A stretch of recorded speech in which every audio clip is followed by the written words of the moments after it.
It all begins with a riot. A demonstration against Catholic reforms turns ugly. Hundreds of people are arrested. One of them is William Addis, a 46-year-old local who sells paper to the book trade.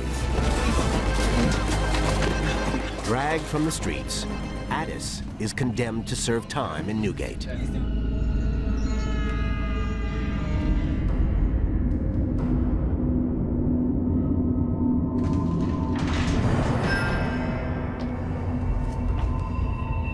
This is an actual cell still surviving from Newgate Prison. This is all the original ironwork and the bars, the stone flooring. There's a hole in the ceiling here, which was the only source of light. So you can imagine how dark and unpleasant it was down here. And it was a cell just like this, where he would have been bought, flung inside and left to his fate.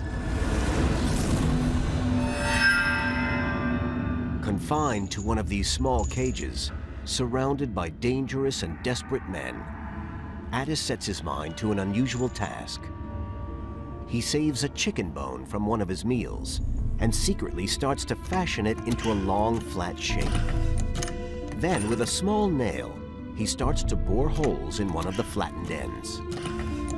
We can only imagine what it must have looked like to the other prisoners, the sight of this man obsessively using little drill bits to put holes in a bone. They must have thought this individual has gone completely, starkly, ravingly mad. An inventor needs to be a little crazy, and you need to have a certain amount of conviction that I think, even in the time you're living in, people could think is a little bit wacky. Animals were allowed inside the prison, sort of pigs and dogs and cats and the less invited ones like rats. Addis plucks hairs from the backs of some of these animals and threads them through the holes in his flattened chicken bone. Amazingly, for a man, you know, with little education and no money, he was obviously very resourceful. Finally, he trims the bristles flat. Was it an implement to escape prison with? A gift? A weapon to attack another prisoner? It's none of these.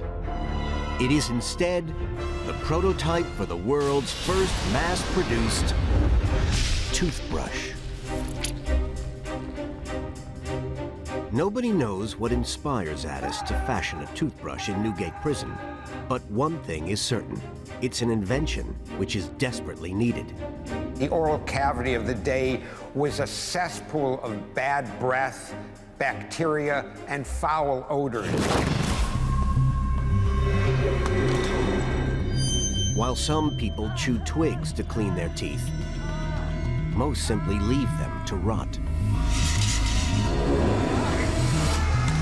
I think that it would shock most people today to know that people in all historic time periods before today could actually die from a lack of dental hygiene, that infections that got into the gums, that infections that would get into the bone of the mouth could actually kill.